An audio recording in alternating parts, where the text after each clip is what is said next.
Sir, పసుపు కుంకుమ లాంటి పథకాలతో చంద్రబాబు నాయుడు ప్రజల్ని ఆకర్షిస్తూ వస్తున్నారు. అదేవిధంగా 2000 పెన్షన్ అని కూడా చెబుతున్నారు. ఇక జగన్మోహన్ రెడ్డి నవరత్నాలు అని చెబుతున్నారు. ప్రజలు ఎవరిని నమ్మి ఓటేస్తే బాగుంటుంది అనుకుంటున్నారు? ఇదంతా ఎందుకు ఎలక్షన్స్ ముందు ప్రవేశపెట్టారు? ఈ పంపిణీల్లో అందరూ సమానమైపోయారు. ఇది కొత్త కాదు, జనాకర్షక పథకాలు కొత్త కాదు. ఇందిరాగాంధీ 20 సంవత్సరాల పథకం దగ్గర నుంచి, ఎన్టీ రామారావు గారు ₹2 బియ్యం దగ్గర నుంచి క్రమక్రమంగా పెరుగుతూ వచ్చింది. కానీ ఎంతో కొంత అదుపులో ఉంది. ఒకప్పుడు కొంతమంది అదుపు కోసం ప్రయత్నం చేశారు పాపం. ఒకప్పుడు కాంగ్రెస్ పార్టీ ఎన్టీ రామారావు ₹2 బియ్యం అన్నా కూడా అది సాధ్యం కాదు, పద్ధతి కాదు అని కొంచెం అంటే డామను ఓడిపోయారు. వాళ్ళు ఆ దారికి వచ్చారు. చంద్రబాబు నాయుడు గారు వచ్చిన తర్వాత తెలుగుదేశంలో ఇంత అన్ని ఉచితాలు కాదు, రాష్ట్ర అభివృద్ధి ముఖ్యము, డబ్బును కొంచెం ఆదా చేసి దాన్ని సద్వినియోగం చేయకపోతే ఎట్లా అని ఒక ప్రయత్నం చేశారు. 2004 ఎన్నికల్లో రాజశేఖర రెడ్డి గారు అన్ని ఉచితాలు, తర్వాత ఉచితమైన విద్యుత్ అనగానే పాపం డామను ఓడిపోయారు. దాని నుంచి ఆయన గుణపాఠం నేర్చుకుని ఇలా అయితే ఎట్లాగని చెప్పి అనుకున్నారు. 2009 ఎన్నికల్లో చంద్రబాబు నాయుడు గారు రుణమాఫీ ప్రకటించారు. అంతకు మునిపే కేంద్ర ప్రభుత్వంలో ఉన్నటువంటి కాంగ్రెస్ పార్టీ 2009 ఎన్నికల్లో రుణమాఫీ ప్రకటించి గెలుపు సాధించింది. మళ్ళీ చంద్రబాబు నాయుడు గారు 2009 ఎన్నికల్లో రుణమాఫీ ప్రకటించారు. రాజశేఖర రెడ్డి గారు కొంచెం బెంకంగా ఉండి అన్నీ ఉచితంగా ఇచ్చాం కదా, అలాగే చాలా ఇచ్చాడు. రాజశేఖర రెడ్డి గారు చేసిన ఉచితాలు ఎవరు చేయాలి, ఇది పద్ధతి కాదు, కొంచెం అదుపు చేయాలని గట్టి నిలబడి ఏదో అప్పటికి నెగ్గాడు కష్టం మీద. 2014 వచ్చేసరికి మీకు రుణమాఫీ, ఉచితాలు అంటే ఎన్నికల్లో మేము ఇవి చేయకపోతే ఓడిపోతామన్న భయం దేశం అంతా ప్రవేశించబట్టి కొంచెం జాగ్రత్తగా ఉందాము, ఆర్థికంగా కొంచెం మనం క్రమశిక్షణ పాటించకపోతే సమాజం నాశనం అయిపోతుందని అవగాహన ఉన్నవాళ్ళు కూడా, ఒక చంద్రబాబు నాయుడు కావచ్చు, ఒక నరేంద్ర మోదీ కావచ్చు, ఎంతో కొంత దానికి మొగ్గు చూపాల్సి వస్తుంది. మీరు మొగ్గు చూపకపోతే బయట ఉన్న వాళ్ళు వెంటనే, ఇప్పుడు ఉదాహరణకి కేసీఆర్ అన్ని ఉచితాలు చాలా ఇచ్చాడు ఆయన, కానీ మన ఎన్నికల్లో కొంత పద్ధతి పాటించే ప్రయత్నం చేశాడు. కానీ కాంగ్రెస్ పార్టీ తలుపులు బార్లు తెచ్చి అన్నీ ఇచ్చేస్తా ఉన్నారు. రుణమాఫీల దగ్గర నుంచి, పెన్షన్ల దగ్గర నుంచి, నిరుద్యోగ దగ్గర నుంచి అందని చెప్పినారు. ఈయన కూడా వెంటనే ప్రకటించేశారు, లేకపోతే ఓడిపోతామని భయంతో. ఇక్కడ అపోజిషన్లో వాళ్ళు ఇప్పుడు జగన్మోహన్ రెడ్డి గారు అన్ని రకరకాలు ప్రకటించారు. ఇది సాధ్యమా అసాధ్యమా, ప్రభుత్వం చేయాల్సిన పని ఏమిటి, మిగతాదే దృష్టి లేకుండా ఇదే మార్గం అని చెప్పి అనుకుని చంద్రబాబు నాయుడు గారు మరి నేను అధికారంలో నేను చేస్తానని చెప్పినారు. నరేంద్ర మోదీ గారు ఇప్పుడు మేము ఓడిపోతామని చెప్పని ఇప్పుడు దాకా తాయిలాల దృష్టి పెట్టినవాడు అన్ని తాయిలాలు. ఇప్పుడు ఆయన చెప్తున్నాడు, ఆయన మంచి పరిపాలన తెచ్చాను, ఉపాధి కల్పన తీసుకొచ్చాను, లేకపోతే ఆర్థిక వ్యవస్థకు పునాదులు వేశానని చెప్పట్లే ఆయన. నేను మీ అందరికీ ఇంతమంది గ్యాస్ ఇప్పించాను, ఇంతమందికి నేను రైతులందరికీ కూడా అకౌంట్లు పెట్టేసి డబ్బులు ఏర్పాటు చేస్తున్నాను, నాకు ఓటేయండి అని చెప్పంటున్నాడు ఆయన. కాబట్టి ఇది ఒక పార్టీ ఇంకో పార్టీ అని కాదు. ఈవేళ అదుపు తప్పినటువంటి జనాకర్షక పథకాల వల్ల మన ప్రజల ఆదాయాన్ని పెంచడం కాకుండా చాలా జాగ్రత్తగా ఆచితూచి చెప్తున్నాను. పేదరికం పోవాలంటే మన సంపాదన శక్తిని, మన ఆదాయాన్ని పెంచడం అన్న విషయాన్ని పక్కన పెట్టి బతుకుల్ని బాగు చేయడం అని చెప్పంటే బిచ్చగాళ్ళుగా మార్చడం కాదన్న విషయం పక్కన పెట్టి ఓట్ల కోసం ఏదో రకంగా మనం తృప్తిపరుద్దామని చెప్పని అధికారం ప్రతిపక్షం తేడా లేకుండా అన్ని పార్టీలు ఒకే ఘాటం చేరిపోయినాయి. ఎక్కడో చోట పేదరికం ఉన్న సమాజంలో తాత్కాలికంగా ఆదుకోవాలి, కానీ ఎంత మేరకు ఆదుకోవాలి? రేపొద్దున మన బిడ్డల భవిష్యత్తుని పణంగా పెట్టా ఓ కుటుంబం రేపొద్దున పిల్లల చచ్చినా పర్లేదని చెప్పని ఈవేళ తిండి కోసం అప్పులు సప్పులు చేసి పారేసి దివాలా తీసింది అనుకోండి, నష్టపోయేది ఎవరు? ఆ కుటుంబంలో పిల్లలే. రేపొద్దున 10 ఏళ్ల తర్వాత రాష్ట్రం అప్పుల పాలైపోయి, రాష్ట్రం అంతా నాశనం అయిపోయి, నరకం అయిపోయి, ఆర్థికాభివృద్ధి ఆదాయాలు లేకుండా పేదరికం కొనసాగుతూ ఉంటే నష్టపోయేది ఈవేళ ఎవరైతే సంబరపడుతున్నామో మన పిల్లలం. ఆ విషయాన్ని ప్రజలకు నచ్చజెప్పి కనీసం కొంత పరిమితి విధించాలి. మొత్తం బడ్జెట్లో ఇంత శాతం మాత్రం దీనికోసం కేటాయిద్దాము, మిగిలినవి ఇదిగో చట్టబద్ధ పాలన కోసం, ఈ మౌలిక సదుపాయాల కోసం, ఉపాధి కల్పన కోసం, మంచి విద్య ఆరోగ్యం కోసం మనం ఖర్చు పెట్టి పిల్లల భవిష్యత్తు బాగు చేయడం కోసం మార్గం వేద్దామని చెప్పని ఒక ఏకాభిప్రాయ సాధన కావాలి. ఈ ఎన్నికల తర్వాత జాతీయ స్థాయిలో లోక్సత్తా ఈ దేశంలో ఆలోచన పరులు, ఆర్థికవేత్తలతో కలిసి దానికోసం గట్టి ప్రయత్నం చేస్తుంది. ఏ మేరకు విజయం అని చెప్పనేది విజ్ఞత ఉంటే పార్టీలకి, ఈ సమాజానికి, అన్నింటినీ మించి మీడియాకి ఉంటే అది ముందుకెడుతుంది. ఇది కేవలం కొందరు ప్రయత్నమేనో పిచ్చివాళ్ళ ప్రయత్నం అంటే పిచ్చివాళ్ళ ప్రయత్నంగా మారుతుంది, దేశం పూర్తిగా అల్లకల్లోలం అయిపోతుంది. కానీ ఈవేళ నడుస్తున్న పరిస్థితి నేను నిశ్చయంగా చెప్తున్నాను, నేను చాలా ఆశావాదిని, కానీ ఎన్నికల్లో పెడుతున్న ఖర్చు వల్ల రాజకీయ సంక్షోభం తీవ్రతరం అవబోతుంది. ఎందుకంటే మరీ అసలు రేపొద్దున సంపాదించడానికి కూడా సాధ్యం కాని స్థాయిలో ఖర్చులు పెరుగుతున్నాయి. రాజకీయంలో ఉన్న వాళ్ళంతా దుర్మార్గులు కాదు, వాళ్ళు అదే పనిగా దోచుకోవడం కోసం వెళ్ళారు. అలా దోచుకుంటే ప్రజలు నవ్వుబాటు అవుతారు. కొన్ని మార్గాల్లో కాంట్రాక్ట్లో కమిషన్లు తీసుకుంటున్నారు, మరో చోట మరో చేస్తున్నారు. సొంతంగా వ్యాపారం ఉంటే రాజకీయాన్ని ఉపయోగించి వ్యాపారాన్ని పెంచుకుంటున్నారు. ఇది ప్రధానంగా జరుగుతున్న పని. కాలక్రమేణా అది కూడా సాధ్యం కాని పరిస్థితి వచ్చేస్తుంది. ఇక పూర్తిగా అస్తవ్యస్తం అయిపోతుంది. రెండో పక్కన అన్ని తాయిలాలు ఇచ్చి అసలు ప్రభుత్వం మనుగడన అసాధ్యమైన పరిస్థితి వచ్చేస్తుంది. డబ్బు అనేది లేకుండా, ఆదాయం అనేది లేకుండా మరి ప్రభుత్వ నిర్వహణ చేయలేరు. ప్రజలకి ఏం ఉపన్యాసాలు తప్ప ఇంకేం చేయలేరు. ప్రభుత్వంలో వాడికి బయట ఉన్నాడు తేడా ఏంటి? వాడికి చట్టం చేసే అధికారం అన్నది, విధానాలు రూపొందించే అధికారం అన్నది, డబ్బులు మన దగ్గర వసూలు చేసి ఖర్చు పెట్టే అధికారం అన్నది. ఆ డబ్బులు లేకుండా చేసుకుంటే వాడు చేయగలరు. ఇంకా ఆ పరిస్థితి వస్తుంది. దేశం చాలా ఆర్థిక పతనానికి అంచున ఉన్నది ఈవేళ. అది దృష్టిలో ఉంచుకుని ఇప్పటికైనా మనం కళ్ళు తెరవాలి. ఓటు వేసేవాళ్ళు కళ్ళు తెరవాలి. నిజంగా పేదరికం పోవాలి, సామాన్యుల కడగండ్లు పోవాలి అంటే మార్గం బిచ్చగాళ్ళుగా మార్చి తాత్కాలికంగా అవసరాలు తీర్చటమా, లేకపోతే బతుకులు బాగుపడడం కోసం ఆదాయాలు పెంచే వ్యవస్థ నిర్మాణం చేసి ఆ ఏర్పాట్లు చేయటమా? ఇది సమాజం తేల్చుకోవాలి. లేకపోతే భారతదేశం ఇప్పటికే నేను ఇందాక చెప్పిన 49 దేశాల్లో అట్టడుగున 5 దేశాల్లో ఉంది. కాలక్రమేణా ప్రపంచంలో ఈ దేశం ఇట్లానే ఉంటుంది, చచ్చిపోదు దేశమేమి, అంతర్ధానం అయిపోదు. కానీ ఒక నిరుపేద దేశంగా, పెద్దగా అప్పుడప్పుడు బేరాల పలికే నిరుపేద దేశంగా అలాగే నిలబడే పరిస్థితి ఇవాళ వస్తున్నది. సార్, మొత్తానికి చూసుకుంటే జనసేన పార్టీలో మేధావులు మీలాంటి ఐఏఎస్లు ఉన్నారు సార్. అదేవిధంగా సోషల్ వర్కర్స్కు లాయర్స్ కూడా ఉన్నారు. అంటే మీరు కూడా చేరతారని అనుకున్నారు. ఈ మధ్య జేడీ లక్ష్మీనారాయణ గారు చేరారు. నేను వీళ్ళందరికంటే ముందు ఒక పార్టీ వ్యవస్థాపన చేసి అంతకంటే ముందు ఈ దేశంలో మార్పుని చూపెట్టడం నేను ఒక పార్టీలో చేరడం ఏంటి? ఇది ఎలా ఆశిస్తారు మీరంతా? అసలు మీరు ఏ రకంగా ఊహిస్తారు? మీరు చిన్నపిల్లల ఆలోచనలా, లేకపోతే పరిపక్వత లేకనా, లేకపోతే ఎన్నికలనే ఉన్మాదంలో అందరూ చేరిపోయి మాట్లాడడమా? ఈ దేశంలో అత్యంత ప్రధానమైన ప్రభావశీలమైన పార్టీలందరూ నాతో కూర్చుంటే నేను మృదువుగా వారందరికీ చెప్పాను, మీరు దేశానికి మంచి చేయండి, సహకరిస్తాం, అంతేగాని పార్టీల్లో చేరడం అనే సమస్య ఉత్పన్నం కాదని. కాబట్టి మీరు ఎలా ఆశిస్తారు, ఎలా ఆలోచిస్తారు? అది ఎలా సాధ్యం అనుకున్నారు మీరు? ఎన్నికల్లో ఏదో రకంగా సీట్లు రావాలని మేమంతా జీవితం అంతా పోరాడాను, నేను పణంగా పెట్టానా? ఉన్న అధికారాన్ని కోల్పోయింది నేను 4 సీట్ల కోసమో నా పదవి కోసమా?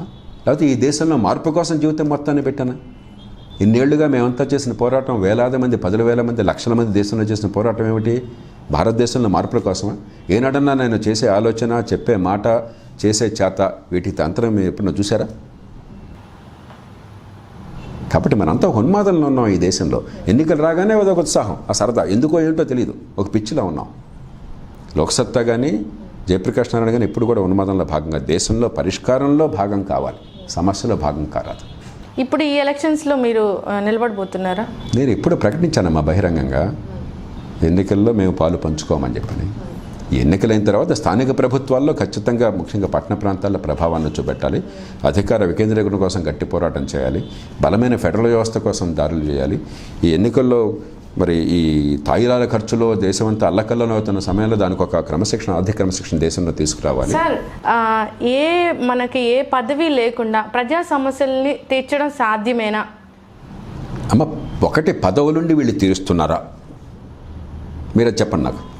ఈ పదవుల ద్వారా తీర్చే అవకాశమే ఉంటే, నిజంగా తీర్చి దేశాన్ని కనుక ఒక సింగపూర్ లాగా, ఒక సౌత్ కొరియా లాగా, ఒక చైనా లాగా, లేకపోతే ఒక బ్రిటన్ లాగా, మరొక దేశంలాగా సగర్వంగా ఉండే స్థాయికి తీసుకెళ్లే మార్గం ఉంటే సంతోషించమండి. అందరు రాజకీయ నాయకులు ఈ రాజకీయమే దేశాన్ని నాశనం చేసింది, బాగు చేయాల. కాబట్టి అది మార్గం అని చెప్పుకోకండి. ఈ రాజకీయాన్ని మార్చకుండా, ప్రక్షాళన చేయకుండా అది మార్గం కాజాలదు. రాజకీయాన్ని నేను అప్పటికిప్పటికి పవిత్ర వ్యాసంగా భావించేవాడిని. నేను రాజకీయం అంటే ఎన్నికల్లో ఓట్లు కొండమను, తాయిలాలు పంచడం కాదు, అది రాజకీయం కాదు. ఇది రాజకీయం పేరుతో జరుగుతున్నటువంటి ఒక దుర్మార్గం. మీరు నన్ను దానిలో భాగస్వామిని కమ్మంటున్నారు. మీరు తెలుసుకోవాలి, సమాజం తెలుసుకోవాలి. నాలాంటి వాళ్ళు దానిలో భాగస్వామ్యం, సమస్యలో భాగం అయిపోయి పూర్తిగా నాశనం చేద్దామా, వేరే మార్గాన్ని చూపెట్టి దానికోసం నిరంతరం పోరాడదామా? మీరు తెలుసుకోవాలి. మీకోసం ఈ పోరాటం, నా కోసం కాదు ఇది. ఎస్ సార్, మీరు లోక్సత్తా పార్టీ పెట్టారు కదా, మరి అది రాజకీయ పార్టీ కాదా? అమ్మ, నేను రాజకీయం తప్పని అన్నాను ఎప్పుడన్నా? నేను ఏ అర్థాన్ని చెప్పినా ఆ అర్థంతో లోక్సత్తా రాజకీయం చేసింది. ఏనాడు ఈ దొంగ మార్గంలో వెళ్ళా, తాయిలాలు పంచే ప్రయత్నం చేయాల, ఓట్ల కొనుగోలు చేయాల, సమాజాన్ని విభజించాల. అలాంటి రాజకీయం మీరు చేస్తే నేను సంతోషిస్తాను. అది కాకుండా పదవుల కోసం రాజకీయం చేసి డ్రామాలు మాట్లాడబోకండి. రెండోది, ఏ పదవులు ఉన్నాయని 3 రాజ్యాంగ సవరణలు నేను తీసుకొచ్చాను. ఒక ఎంపీ లేడే నాకు ఏనాడు కూడా.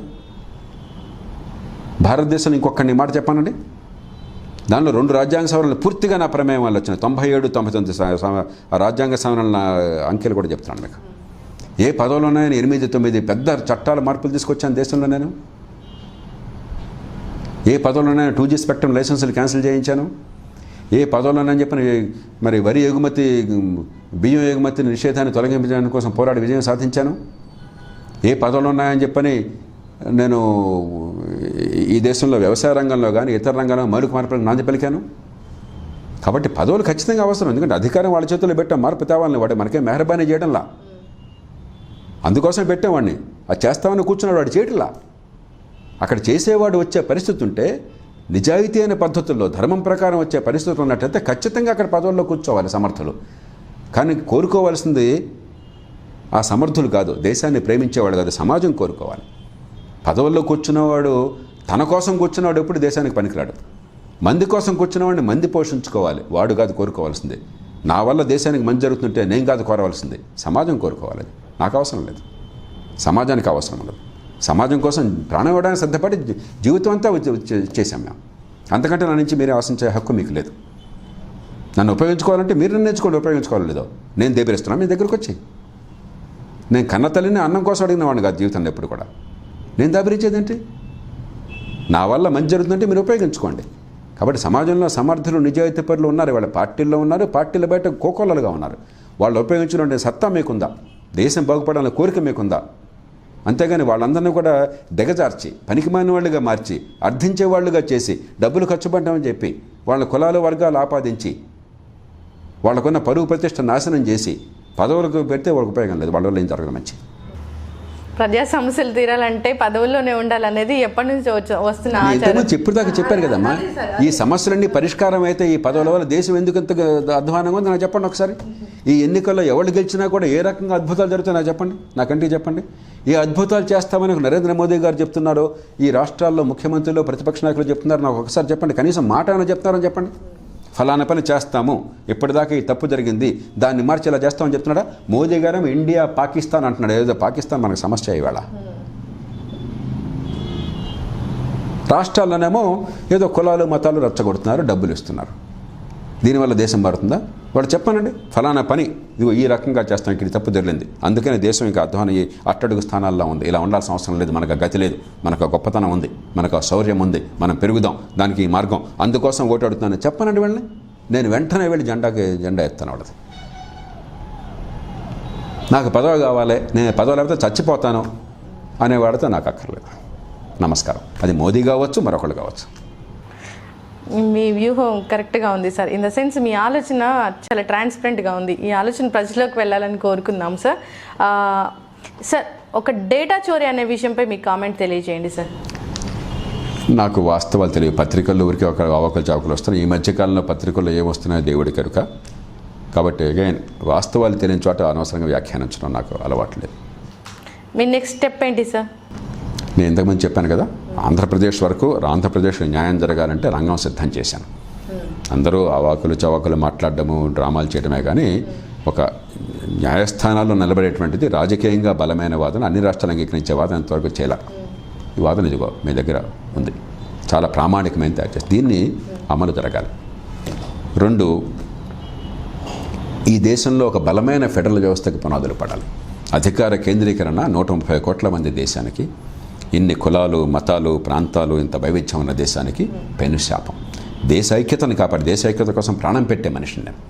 కానీ దేశ ఐక్యత అంటే దేశంలో ఏకరూపత కాదు. ఢిల్లీ నుంచి గల్లీ దాకా ఒకే రీతిలో ఉండటం దేశ ఐక్యత కాదు. పంచాయతీ ఎలక్షన్లో నా రాష్ట్రంలో ఎట్లా ఉండాలో నువ్వెందుకు అయ్యా చెప్పడం? ఢిల్లీ నుంచి రాజ్యాంగంలోనూ నాకు తెలియదు అయ్యా నా రాష్ట్రంలో ఏం చేసుకోవాలో. స్థానికంగా ప్రభుత్వాలకు అధికారం ఇవ్వాలని రాజ్యాంగంలో చెప్పండి, కానీ నువ్వు ఇట్లా పెట్టు అట్లా పెట్టు అని చెప్పాల్సిన అవసరం లేదు నాకు. పాఠశాల విద్య ఎట్లా ఇవ్వాలో నీకెందుకు అయ్యా చట్టం చేయటం? నువ్వు విద్యా హక్కు చట్టం, విద్య నాశనం అవుతుంటే నాకు అవకాశం ఇచ్చి నేను చూసుకుంటాను. కాబట్టి దేశ ఐక్యత కావాలి, ఏకరూపత కాదు. బలమైన ఫెడరల్ వ్యవస్థ కావాలి, అధికార వికేంద్రీకరణ కావాలి. నేను ఇందాక చెప్పిన రంగాలు ఉన్నాయి, చట్టబద్ధ పాలన, విద్య, ఆరోగ్యం, వ్యవసాయం, మౌలికమైన మార్పులు. నాకు స్పష్టమైన రూపకల్పన ఉంది. ఇది ఎన్నో సందర్భాలు బహిర్గతం చేశాను. ఊరికే డ్రామాలు అడ్డం కాకుండా వాస్తవాలు, తర్వాత హేతుబద్ధత, రీజన్, వాటి ఆధారంగా మనకున్న పరిస్థితుల్లో పరిష్కారాలు ఏమిటో స్పష్టంగా ప్రతి రంగంలో. నేను ఇంతవరకు పరిష్కారాలు లేని విమర్శ ఒక్కటి రంగంలో కూడా చేయాలి. విద్య బాగోలేదు అంటే బాగు చేయాలంటే ఏం చేయాలో చెప్పాకే బాగోలేదు అని చెప్పాను నేను, అంతేగాని ఇప్పుడు విమర్శ చేయలేను. నేను నా నోటి నుంచి ఒక విమర్శ వస్తే గత 23 ఏళ్లలో ప్రజాజీవనంలో కానీ, అంతకుముందు ఒక 25 ఏళ్ళు ఒక యువకుడిగా కానీ, తర్వాత ప్రభుత్వ ఉద్యోగంలో కానీ, నేను ఒక విమర్శ చేస్తే పరిష్కారాన్ని చూపకుండా, నాకు అవకాశం వచ్చినప్పుడు దాన్ని సాధించి చేసి చూపకుండా ఒక్క మాట కూడా నేను మాట్లాడాల. ఇవాళ నా మాటకు ఒక గౌరవం ఉంది అంటే, అధికారంలో నేను ఎక్కడున్నా కూడా, పలుకుబడి ఎక్కడున్నా కూడా నేను చేసి చూపెట్టాను. నేను మామూలు స్థాయిలో చేయాలి, మిగతా వాళ్ళందరికీ చాలా ఎక్కువ స్థాయిలో చేసి చూపెట్టాను. కారణం ఏంటంటే బోళ్ళంత ఆలోచన చేసి హేతుబద్ధమైన పరిష్కారాలు చూపెట్టాను. ఆ పరిష్కారాల అమలు కోసం ఒక ప్రయత్నాన్ని ఈ దేశంలో చేయాలి. చక్కగా వివరించారు సార్. చక్కటి విశ్లేషణ రాజకీయాలపై మీ మాటల ద్వారా కాస్తైనా మార్పు రావాలని కోరుకుందాం. ధన్యవాదాలు. నమస్కారం.